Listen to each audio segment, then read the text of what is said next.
What is up, you guys? Welcome back to my YouTube channel. I am MLB Chatterbox. My name is Christian Corey. Welcome back to another video. You see the title and the thumbnail in today's video. We'll be talking Yankees. That's why I got the Yankees hat on. It's a Yankees video. We're talking about what happened to their manager, Aaron Boone, his health concerns, and something very, very positive and special that baseball has decided to make a day.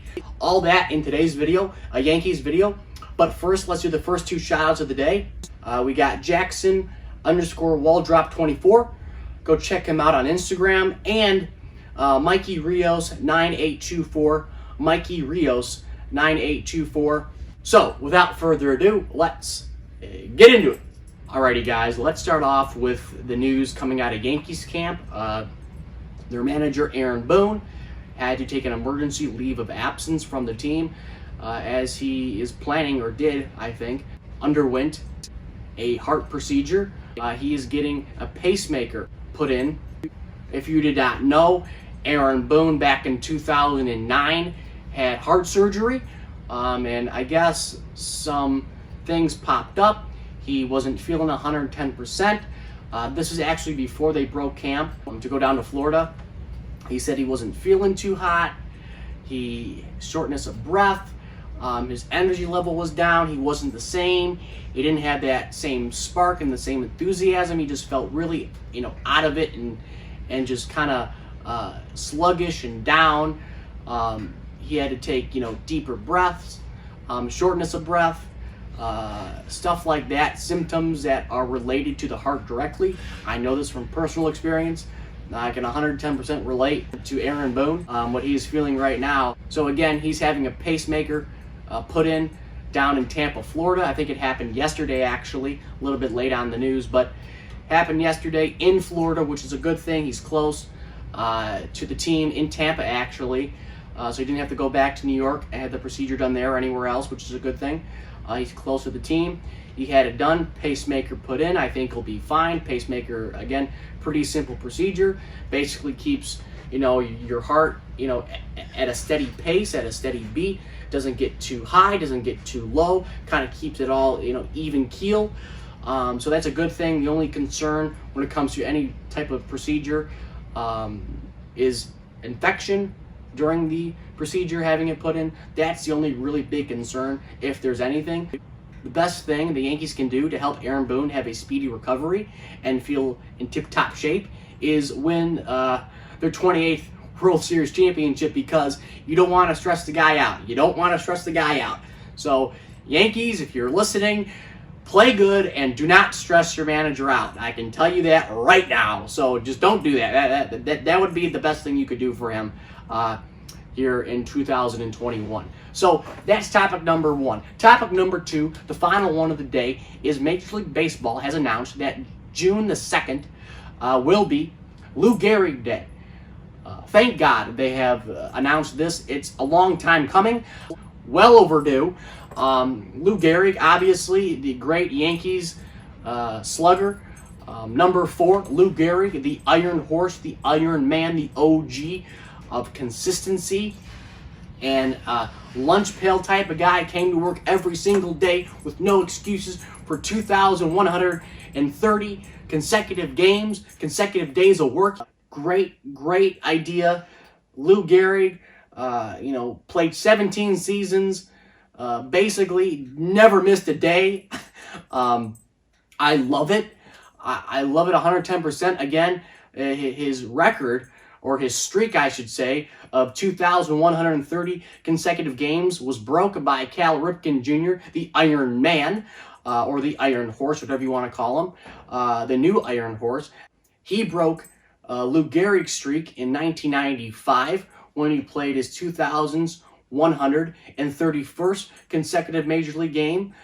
He broke, at the time, a 56-year record. Again, two great Iron Men and the OG.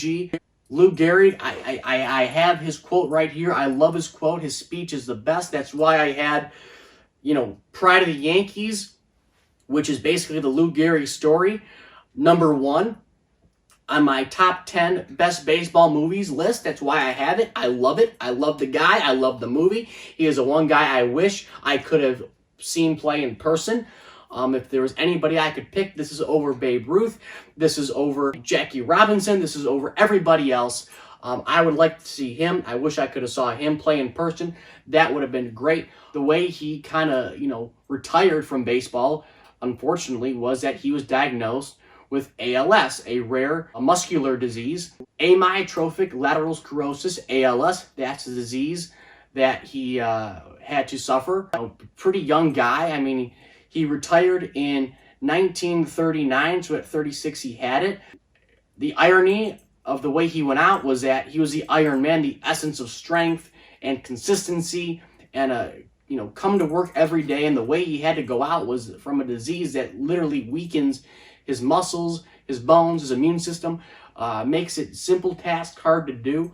That's the kind of the quick summary of what ALS is and does to people. So that's the irony of the Iron Man story, which is kind of crazy if you think about it. Honestly, a round of applause for Major League Baseball and Rob Manfred, who I don't like.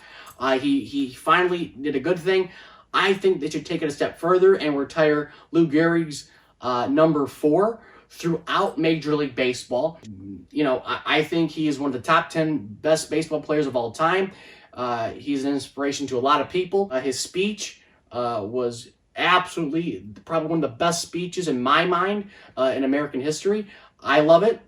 I love his speech. I love what he said. That's why I got it here. A 6-time World Series champion, a triple crowner, a 2-time MVP, 7-time All-Star, a batting champion, a Hall of Famer. I mean, he's got everything. He is 10 times more talented than Jackie Robinson ever was. That's just fact. Jackie Robinson never eclipsed 20 home runs when he played in the smallest ballpark at the time, the Polo Grounds. So, I mean, when it comes to line, very small ballpark. So that's just fact. I think his number should be retired throughout all of baseball. That would be the next step I would take. If I was Major League Baseball and the commissioner, I would retire his number throughout all of baseball. He's one of the guys that I think deserve it, 110%. I mean, he's a .340 career batting average, almost 500 home runs. He doesn't have 3,000 hits, but 2,721 hits to be exact, over 8,000 at-bats. So a WAR of 114. I mean, this guy is just nuts. I love that they're giving him his day finally. I mean, it took, a long time to finally, have his day, which I think is shameful on Major League Baseball's front, but I'm glad that they're finally doing it here in 2021. June the 2nd will be the day. They will honor Lou Gehrig throughout Major League Baseball. Also, if you guys did not know, pretty interesting for me as a Tigers fan, Lou Gehrig ended the streak here in Detroit at Tiger Stadium, Briggs Stadium as it was called back then, on May the 2nd, 1939, and it began on June the 1st, 1925, when he was a pinch hitter for the Yankees. So that is a pretty interesting kind of a tidbit if you guys did not know. I always kind of knew that because I'm a Tigers fan and I pay attention to those historic moments. And I would categorize this specific moment, this great moment in baseball history, to be part of Tigers history just a little bit because it's just so historic that he just happened to end the streak here in Detroit. So that's pretty darn cool. So yeah, that's really all I got for today's video. Aaron Boone, pacemaker put in. He'll be fine. He'll be ready and raring to go for Yankees baseball. And Lou Gehrig will finally get his day in recognition on June the 2nd, 2021, in honor of him and helping to support ALS and research funds because they still do not have a cure for this terrible disease. So yeah, guys, like, comment, subscribe. Hope you enjoy because I sure did. I love this news. So yeah, as always, I'll catch you later.